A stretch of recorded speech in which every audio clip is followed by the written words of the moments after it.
Kristus. Amin. Ya, shalom. Horas.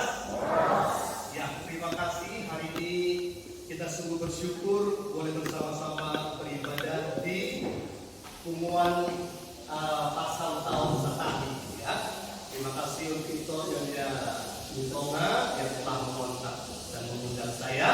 Dan terima kasih untuk kesempatan yang diberikan kepada saya pada pagi hari ini.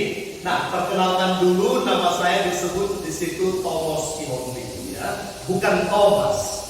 Nah, kenapa Thomas? Jadi ceritanya bapak saya itu seorang Batak yang sangat menghargai adat Batak. Lalu dia berikanlah anak-anaknya nama yang khusus. Jadi kami 5 bersaudara laki-laki, 2 perempuan. Nah, saudara laki-laki ini diberi nama khusus dari bahasa Batak. Yang pertama Damos, kedua Tomos, ketiga Dimpos, lalu Torkis, lalu Domos, ya, yang artinya sama. Jadi artinya itu Tomos katanya teguh, kuat dan ganteng seperti saya. Ya. Nah, Damos, Tomos, Dimpos, Torkis, dan Domos. Kalau ada yang kenal mungkin namanya Termos. Ya. Saya sudah menikah, walau guru dirajai nong bagat di Portidion. Terus yang hadir bersama dengan saya sini bisa berdiri sebentar. Ya, kami dianugerahkan 3 orang anak, 1 putri, 2 putra, ya. Dan saya sangat bersyukur. Saya melayani sebuah gereja yang namanya Gereja GKKD Fajar Kasih, namun lebih banyak berkecimpung dalam pelayanan okumene yang namanya Gospel Light for Indonesia atau Terang Injil untuk Indonesia. Nah, pelayanan ini adalah sebuah pelayanan membangun tubuh Kristus. Siapapun gerejanya, asal kepalanya Yesus Tuhan, ya. Kita berjejaring, bergandengan tangan dengan gereja-gereja Batak, AKBP, GKPI, GKPS, GKPA, lalu kemudian GKPPD, GBKP, dan kami baru memulai pelayanan yang baru sekarang di Salatiga dengan gereja-gereja Jawa seperti GKJ, GKJTU dan seterusnya, ya.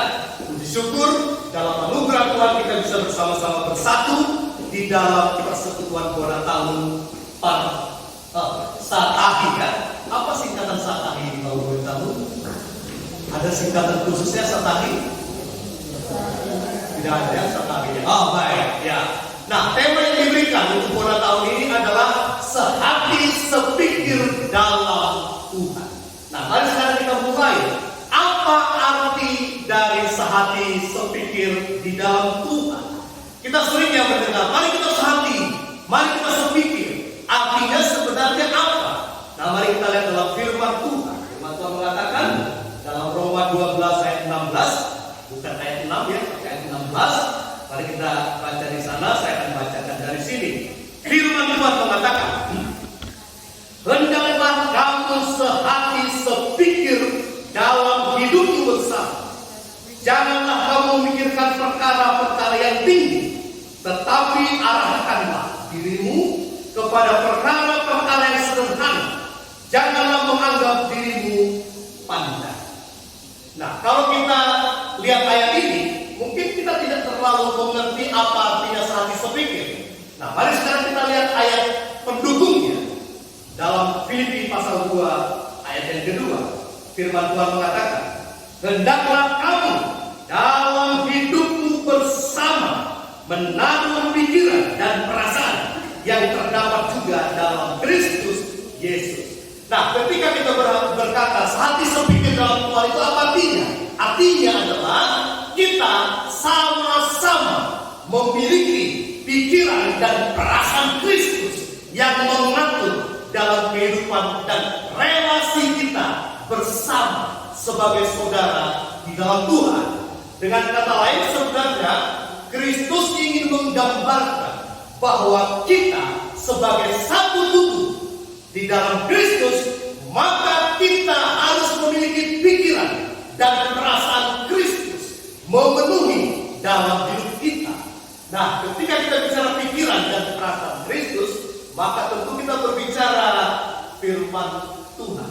Karena firman Tuhan adalah refleksi dari pikiran dan perasaan Kristus. Kalau kita mau tahu pikiran Yesus, kita harus mengerti firman Tuhan. Kalau kita mau tahu perasaan Kristus, maka kita harus tahu dari firman Tuhan. Apa pikiran Kristus tentang orang-orang? Pikiran Kristus salah satu, kita harus mengasihi jiwa-jiwa. Jadi kalau kita mau sehati sepikir, maka kita harus meletakkan pikiran kita dan perasaan kita pada pikiran dan perasaan Kristus yang ada di dalam firman Tuhan. Itu aja. Nah, sekarang mari kita lihat prinsip-prinsip di dalam sepikir, sehati dan sepikir dalam Tuhan.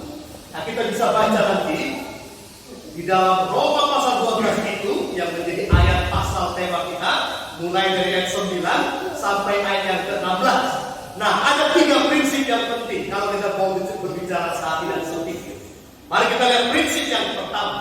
Kalau kita mau sehati dan sepikir, itu artinya kita harus sehati, sepikir di dalam kasih Tuhan.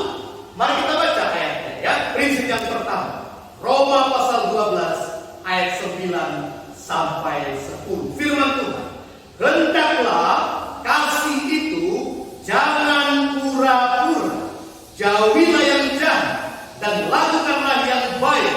Hendaklah kamu saling mengasihi sebagai saudara dan saling mendahului dalam memberi hormat.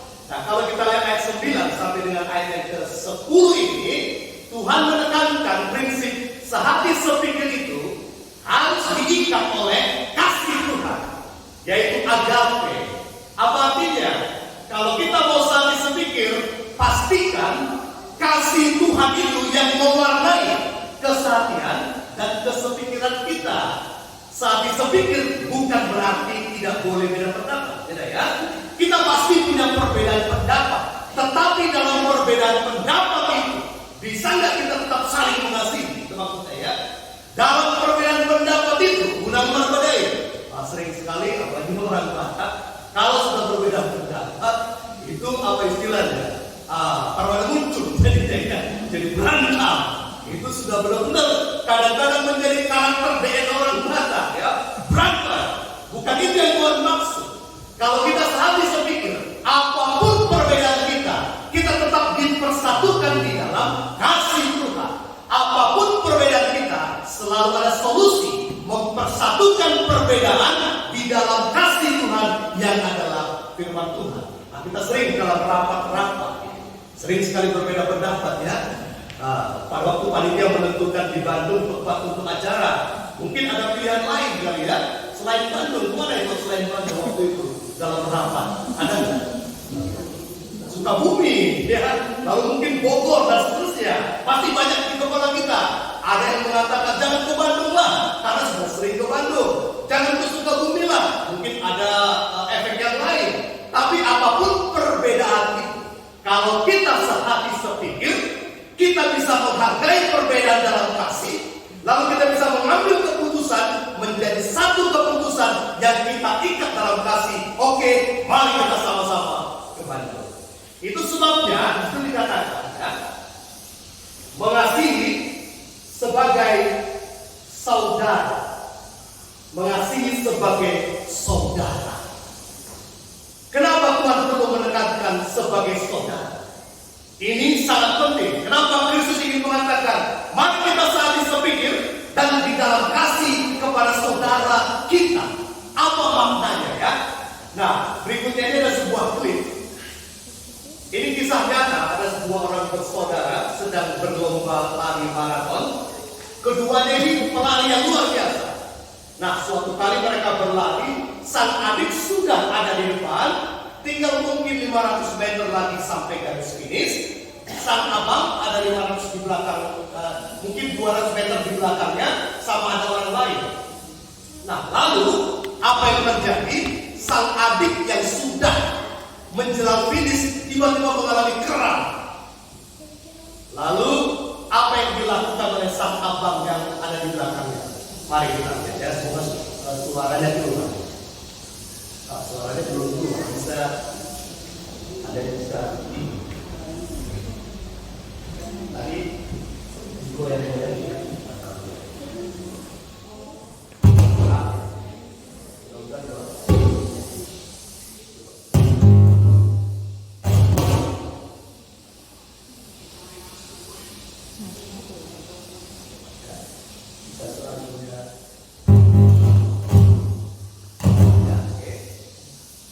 Joki.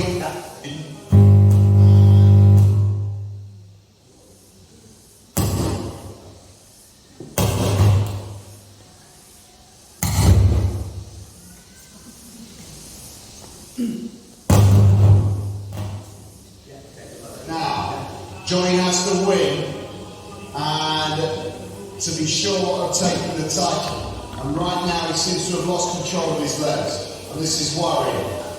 Oh, and he's starting to slow. And there is a little way to go. There's half a K to go. And Johnny is running out of time and is losing. He's losing his sense of direction. This is worrying.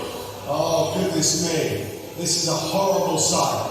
Jonathan Brownlee has lost it now and has started to stop at the side of the course. And Alistair's stopped to help him along. Alistair is going to try and carry his brother home. Dramatic scenes in Cozumel as the Olympic champion carries his younger brother towards the podium.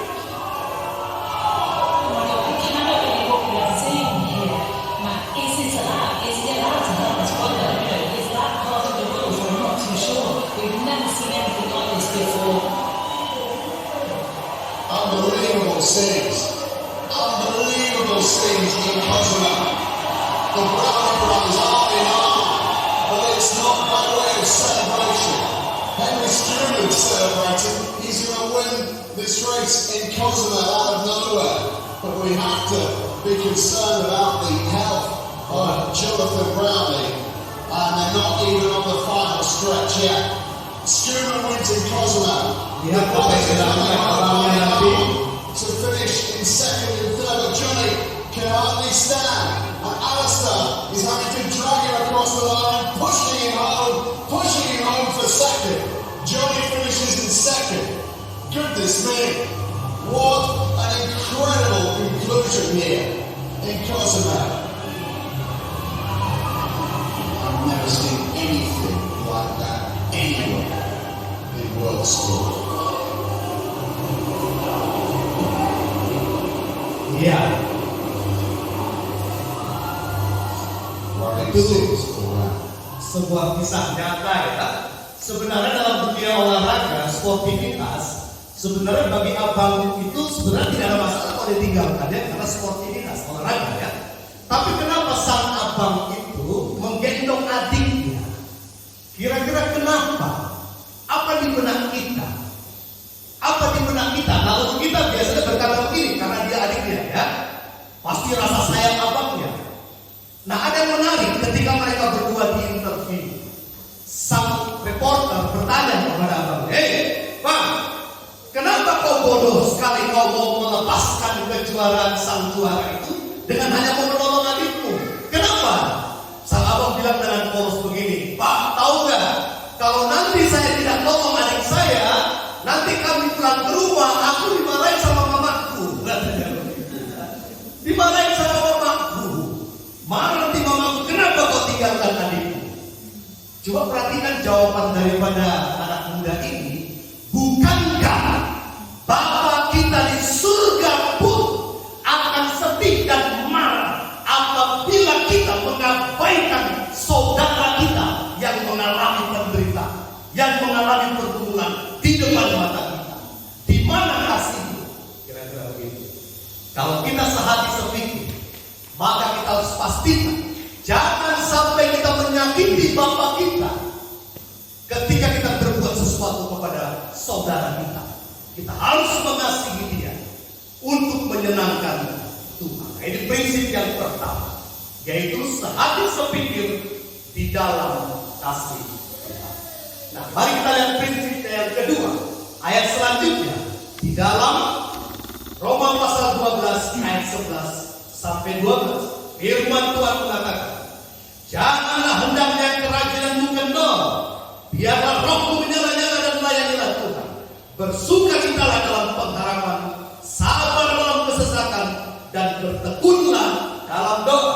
Nah, dari dua ayat ini, maka kita akan bisa melihat bahwa prinsip sehati sepikir, kalau yang tadi sehati sepikir dalam kasih, maka sehati dan sepikir yang kedua ini adalah untuk melayani ministry. Melayani bersama itu harus menjadi ekspresi sehati dan sepikir kita. Kalau kita sehati dan sepikir, harus ada ekspresi. Oke, mari kita melayani bersama-sama dalam satu tim. Nah, sering orang bersama-sama melayani, tapi bukan melayani bersama-sama. Kalau kita satu keluarga, maka kita harus melayani bersama-sama, bukan hanya bersama-sama melayani. Apa bedanya? Apa bedanya sama-sama melayani dengan melayani sama-sama? Apa bedanya? Nah, kalau sama-sama melayani artinya aku melayani di sini, kau melayani di sana, dia melayani di sono, gak ada koneksi. Itu sama-sama melayani. Kita yang dalam satu tim satahi, ya. Kalau sudah dibentuk Tuhan satahi, maka kita harus melayani bersama-sama. Ada koneksi, ada kebersamaan, melayani bersama-sama. Itu sebabnya dalam pelayanan bersama itu kita memerlukan apa yang dikatakan di dalam ayat merah tadi, bersuka cita dalam pengharapan. Bersama-sama kita dipakai Tuhan dalam pengharapan melayani. Tapi juga jangan lupa kita perlu sabar dalam kesesatan. Kadang-kadang dalam melayani bersama kita sering sekali mengalami perasaan enaklah, makan hatilah, dan seterusnya. Sabar. Dan jangan lupa dalam pelayanan bersama harus ada doa. Itu sehati sepikir. Sehati sepikir harus ada doa. Nah, berikutnya ini ada sebuah klip juga. Suatu kali ada seorang anak gadis berumur 12 tahun. Dia ikut lomba yang namanya seperti Indonesian Idol, ya. Dia dari Rumania Idol. Seperti adik kita yang bernyanyi solo yang bagus suaranya. Udah pernah ikut Indonesian Idol deh? Mana tadi ya? Nanti Indonesian Idol, ya. Nah, anak gadis ini waktu dilahirkan cacat, tangannya nggak ada, dua-dua nggak ada. Lalu dia karena cacat, orang tuanya membuang dia di pinggiran, di dekat tong sampah. Lalu ada seorang ibu yang lewat di situ melihat bayi yang menangis di situ. Lalu oleh belas kasihan sang ibu ini memungut bayi itu, melayani dia, merawat dia sampai dia besar. Bayangkanlah ya, kita orang tua yang normal membesarkan anak yang normal saja kita perlu pergumulan, apalagi yang cacat yang tidak punya tangan, nggak bisa berbuat apa-apa. Tapi ibu ini dilayaninya sampai umur 12 tahun, dilatihnya anak ini apa untuk bernyanyi, suaranya bagus, lalu dilatih juga bermain keyboard yang seperti ini. Oh, bagaimana cara main keyboardnya? Pakai jari kaki. Lalu dia ikut lomba dalam Romanian Idol. Lalu dalam perlombaan itu dia penampilan pertama, wah luar biasa. Sang juri, satu orang juri memberikan golden boost, artinya dia sampai ke final, diantar ke final, nggak perlu lagi melalui babak penyisihan. Lalu ceritanya terakhir katanya dia juara 2 dalam perlombaan itu. Nah, mari kita saksikan klip ini, ya.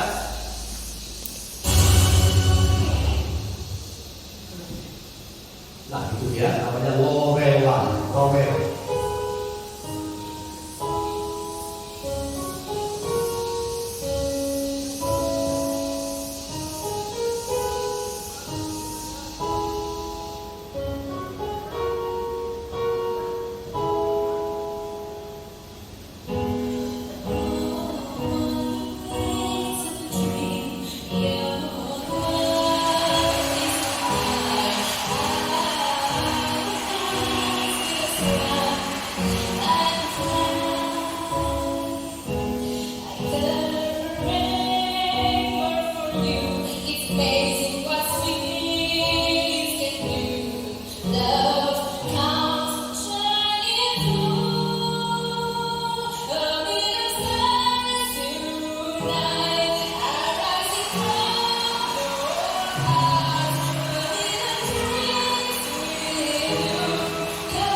Iya, melayani Tuhan dengan kesehatian membuat orang yang kita layani itu bisa menjadi berkat, bisa bertumbuh untuk kemuliaan bagi nama Tuhan. Tentu perlu perjuangan. Makanya dikatakan layani dengan sukacita meskipun ada kesesatan, meskipun ada penderitaan. Itu pelayanan. Kalau kita sehati sepikir, maka harus keluar dari tim kita sebuah kerinduan melayani Tuhan seperti dikatakan dalam Roma pasal 12 tadi itu, melayani Tuhan, menyala-nyala untuk Tuhan meskipun ada pergumulan dalam hati kita, supaya orang yang kita layani itu bisa bertumbuh dan bisa hidup untuk kemuliaan bagi nama Tuhan. Sama dengan di gereja kita yang ada sebagai parhalado, sebagai majelis gereja, sebagai pengurus gereja. Kalau kita mau melayani dengan sehati, sepikir untuk kemuliaan bagi nama Tuhan, jemaat yang kita layani bisa bertumbuh. Nah, kita juga demikian, kita harus melayani karena kita berpikir, aku tidak punya apa-apa untuk bisa melayani. Tuhan mengatakan, lihat ya, kalau kita lihat dari anak itu, dia tidak punya apa-apa, dia nggak punya tangan, dia hanya punya kaki, dia punya suara, lalu dia bisa untuk menyanyi, dia bisa untuk mempersembahkan sebuah pujian. Ya. Itu lagu sebenarnya bukan lagu rohani, tapi isinya itu sebuah pengharapan yang luar biasa. Luar biasa.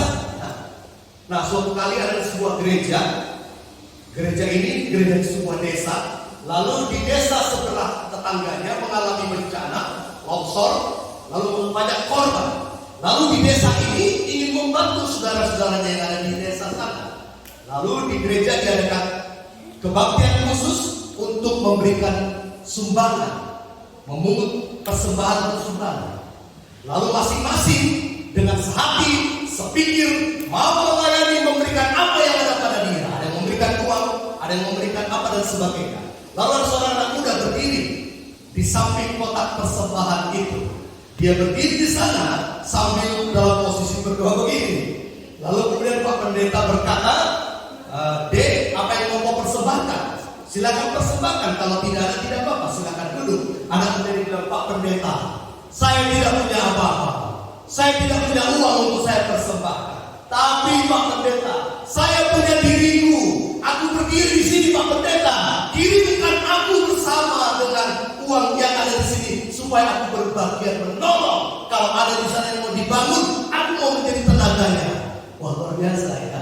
Itu dia selalu persembahan untuk melayani dalam kesehatian, sehati sepikir, melayani orang-orang yang ada di sana dengan apa yang ada pada kita. Itu sehati sepikir. Bukan berarti harus sama yang kita berikan, tetapi kita berikan untuk melayani Tuhan. Itu prinsip yang kedua. Yang terakhir, prinsip yang ketiga. Ya.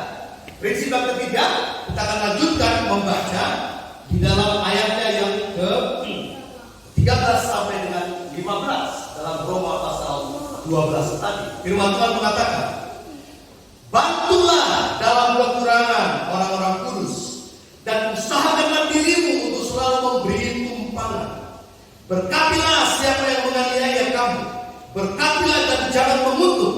Bersukacitalah dengan orang yang bersukacita, dan menangislah dengan orang yang menangis. Dan prinsip yang ketiga ini sehati sepikir untuk kita memberkati, menjadi berkat bagi orang lain bersama-sama. Wah, itu sehati sepikir, menjadi berkat. Kalau kita mau sehati sepikir dalam Tuhan, ada dikatakan yang pertama, sehati sepikir dalam kasih. Yang kedua, sehati sepikir melayani supaya jemaat bertumbuh. Yang ketiga, sehati sepikir menjadi berkat untuk orang-orang yang membutuhkan, orang-orang dalam kemiskinan, orang-orang yang membutuhkan berkat Tuhan yang ada pada kita berikan dengan sehati dan sepikir. Bukan karena besarnya pemberian kita, tapi karena kesehatian yang ada pada kita bersama. Kesehatian dari persekutuan, penguat, sehati sepikir dalam kasih, sehati sepikir melayani, dan sehati sepikir untuk menjadi berkat. Ada video klip yang terakhir yang mau saya perlihatkan. Ada seorang anak kecil yang ibunya sakit, dia nggak punya uang. Lalu anak kecil ini pergi ke apotek, dia beli obat, tapi karena uangnya tidak ada, obatnya ini dilarikan. Tapi dia ketangkap, lalu dia dimarahi Allah pemilik apotik. Lalu ada seorang bapak, tukang bakso yang sederhana, yang melihat peristiwa itu. Lalu dia dengan apa yang ada pada dia bayar. Lalu kemudian kepada anak ini diberikan bakso, kasih kepada ibu, kira-kira begitu ya. Lalu apa yang terjadi dengan 30 tahun berikutnya? Ini sebuah film rohani ya, film rohani Kristen cuplikannya. Mari kita akan menyaksikan. 别跑，你给我站着！你小偷啊！偷什么？你偷这个干什么呀？把你话再说两遍，我把你话呢，你说什么话？行。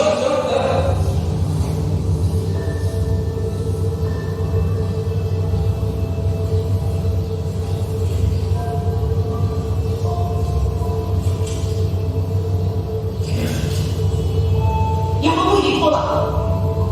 丫头，装几个包子过来。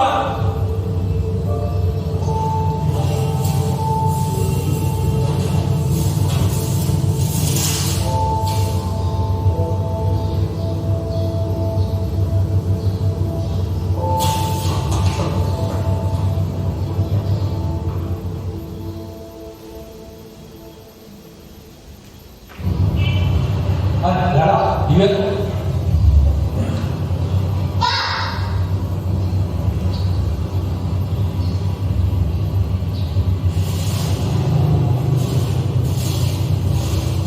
好，来说。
Ya, ini sebuah cuplikan dari sebuah film Kristen ya. Itu lihat 1 Yohanes 3:11. Kalau kita baca ayat itu berbicara Tuhan ingin mengingatkan kita sejak dahulu Tuhan rindu supaya kita saling mengasihi.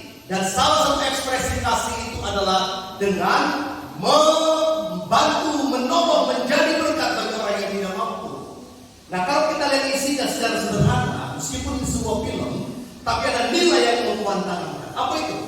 Apapun yang kita tabur di muka bumi ini, ketika kita menjadi berkat bagi orang-orang yang tidak mampu, sama seperti kata Yesus, ketika Ketika kau memberi minum kepada orang yang haus ini, kau memberi aku minum. Ketika kau membantu aku di rumah sakit, kau membantu orang yang tidak mampu di rumah sakit, kau saudara melakukannya untuk aku, kata Yesus ya. Dan dengan kita melakukan itu, sebenarnya Tuhan ingin mengatakan apa yang kau perbuat di muka bumi ini dalam rangka membantu orang-orang yang tidak berdaya, Tuhan ingat dan kita akan menuainya. Kalaupun kita tidak menuai di bumi ini, kita pasti akan menuai di surga dengan mahkota yang Tuhan siapkan bagi setiap apa yang kita perbuat di muka bumi ini. Nah, kita bersyukur kita boleh sehati sepikir supaya kita bisa memuliakan Tuhan. Ya, kita bisa sehati sepikir, kita bisa memuliakan Tuhan. Mari kita sehati sepikir dalam kasih, diikat oleh kasih Tuhan. Mari kita sehati sepikir melayani supaya banyak orang yang bertumbuh untuk kemuliaan bagi nama Tuhan. Dan mari kita sehati sepikir supaya kita bisa memberkati, menjadi berkat siapapun itu.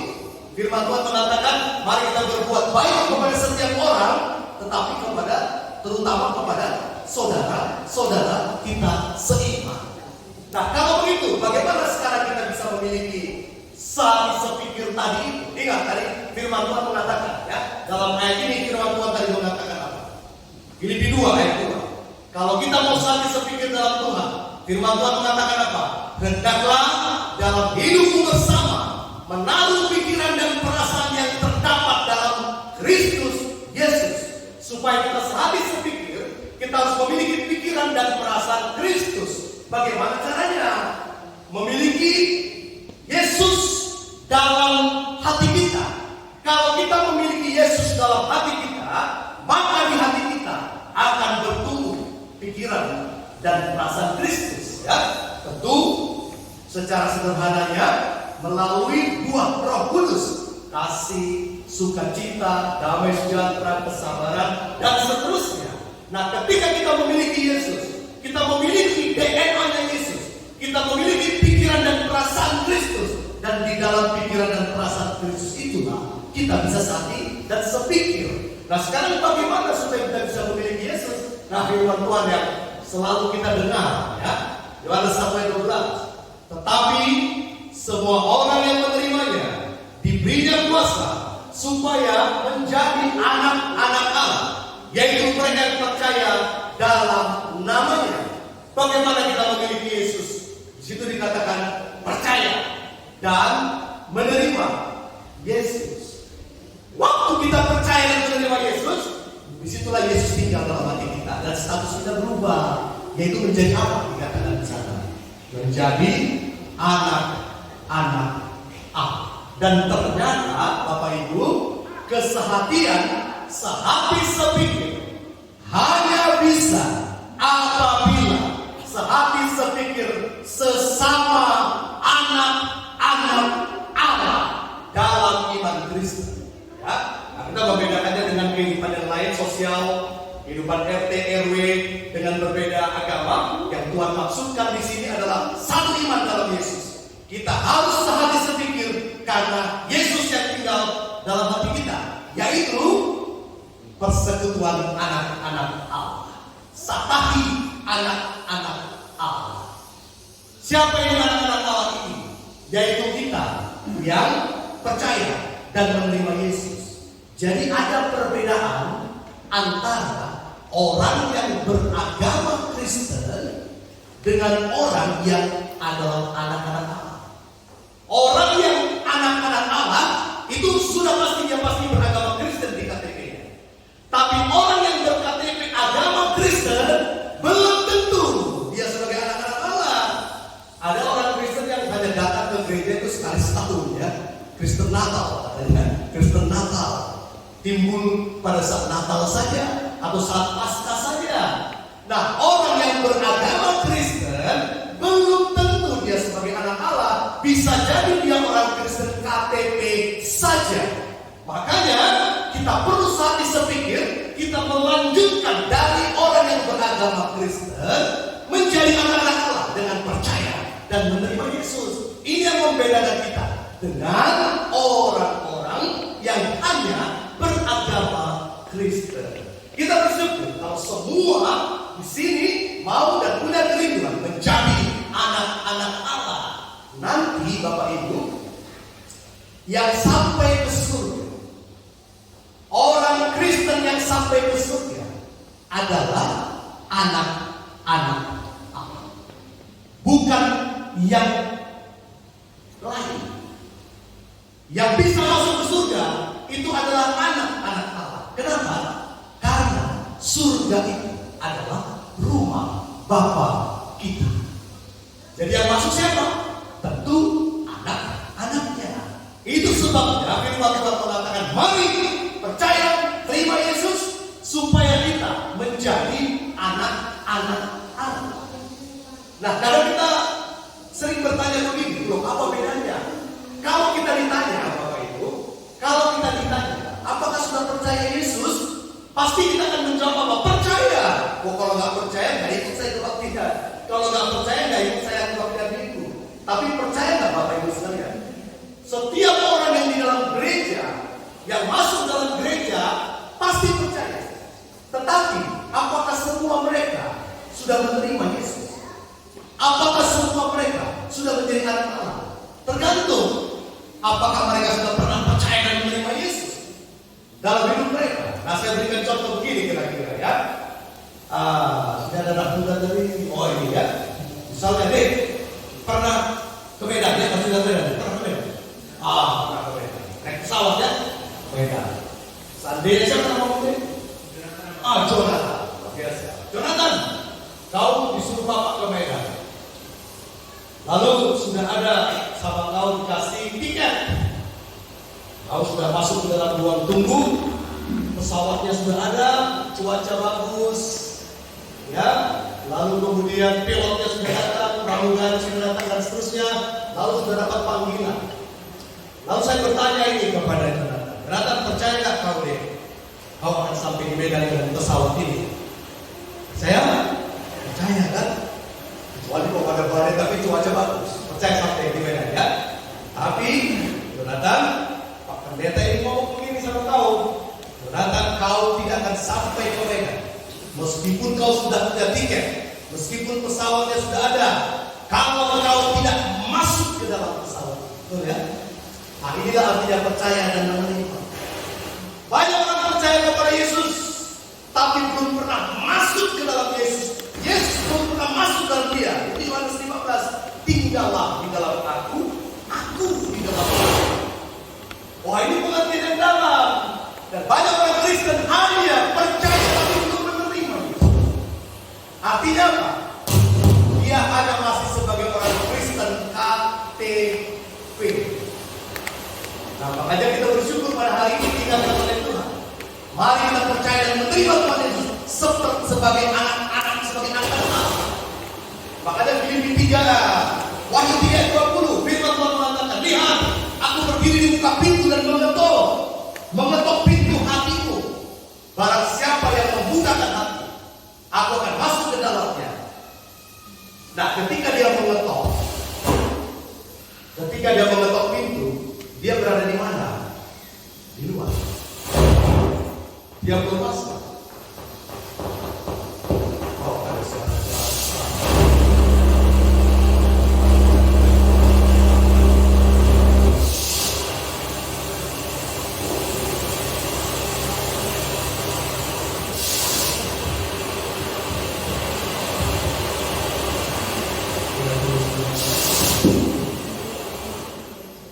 Kita tunggu ya, baik. Ya, ada gangguan teknis sedikit ya, baik. Nah, Wahyu 3:20 mengatakan ini Yesus yang berkata ya, lihat aku berdiri di muka pintu, yang Tuhan maksudkan secara rohani pintu hatimu. Dan aku mengetuk.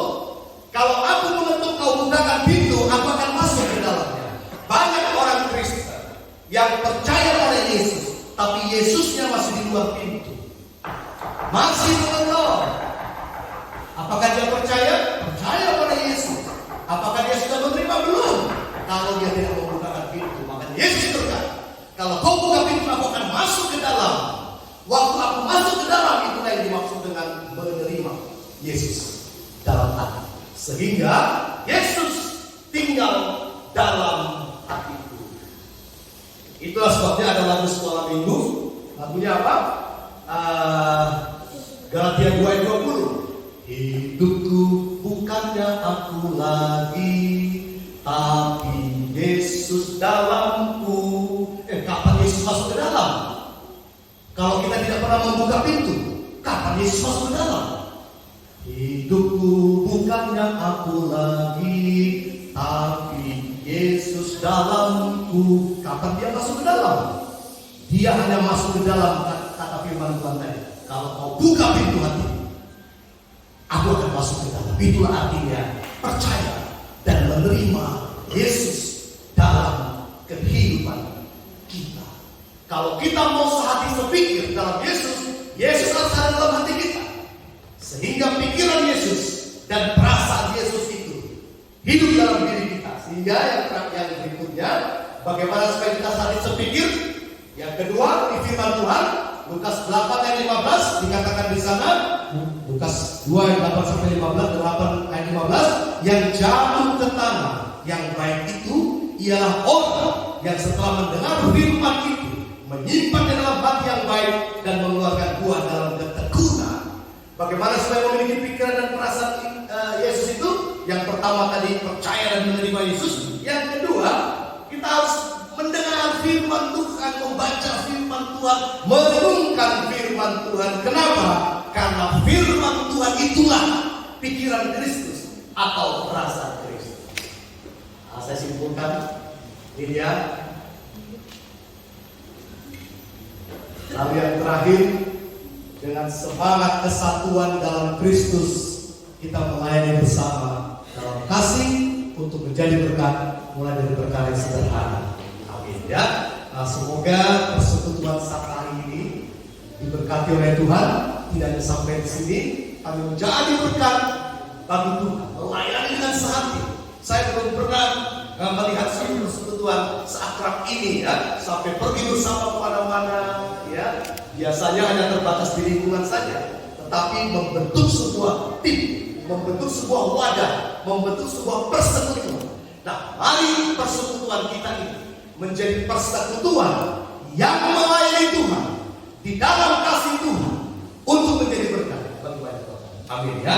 Semoga persekutuan saat hari ini diberkati oleh Tuhan. Mari kita berdoa.